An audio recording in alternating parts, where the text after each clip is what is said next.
It's remarkable that whenever you read an article about Yemen in the main media, the central role of Saudi Arabia and the United States in the tragedy is glossed over or completely ignored. A recent Washington Post article purporting to tell us how things got so bad explains to us that it's a complicated story involving warring regional superpowers, terrorism, oil, and an impending climate catastrophe. No, Washington Post, it's simpler than that. The tragedy in Yemen is the result of foreign military intervention in the internal affairs of that country. It started with the Arab Spring, which had all the fingerprints of State Department meddling, and it escalated with 2015's unprovoked Saudi attack on the country to reinstall Riyadh's preferred leader. Thousands of innocent civilians have been killed and millions more are at risk of starvation and cholera rage. We are told that U.S. foreign policy should reflect American values. So how can Washington support Saudi Arabia, a tyrannical state with one of the worst human rights record on earth, as it commits by what any measure is a genocide against the Yemeni people? The UN Undersecretary General for Humanitarian Affairs warned just last week that Yemen faces the largest famine the world has seen for many decades with millions of victims. The Red Cross has just estimated that 1 million people are vulnerable in the cholera epidemic that rages through Yemen. And why is there a cholera epidemic? Because the Saudi government, with U.S. support, has blocked every port of entry to prevent critical medicine from reaching suffering Yemenis. This is not a war. It is cruel murder. The United States is backing Saudi aggression against Yemen by cooperating in every way with the Saudi military.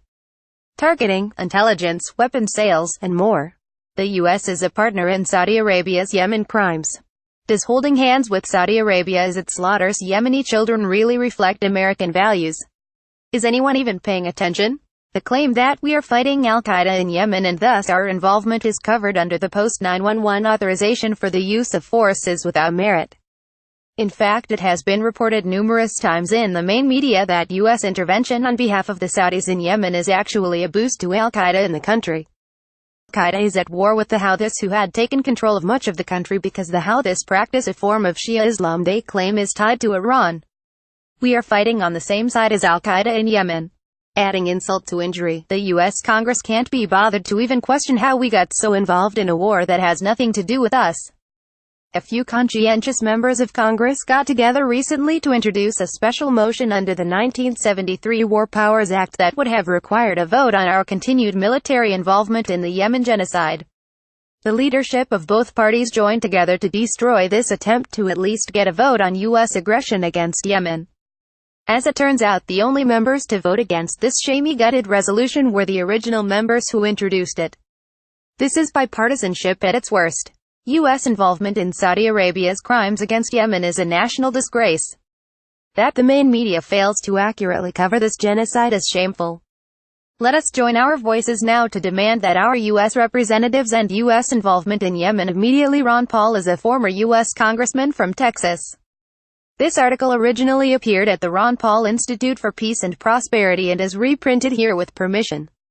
Please review our comment policy before posting a comment. Thank you for joining the discussion at The New American. We value our readers and encourage their participation, but in order to ensure a positive experience for our readership, we have a few guidelines for commenting on articles. If your post does not follow our policy, it will be deleted. No profanity, racial slurs, direct threats, or threatening language. No product advertisements. Please post comments in English. Please keep your comments on topic with the article. If you wish to comment on another subject, you may search for a relevant article and join or start a discussion there. Comments that we consider abusive, spammy, off-topic, or harassing will be removed. If our filtering system detects that you may have violated our policy, your comment will be placed in a queue for moderation. It will then be either approved or deleted. Once your comment is approved, it will then be viewable on the discussion thread. If you need to report a comment, please flag it and it will be reviewed. Thank you again for being a valued reader of The New American. Copyright 2015 The New American. All rights reserved.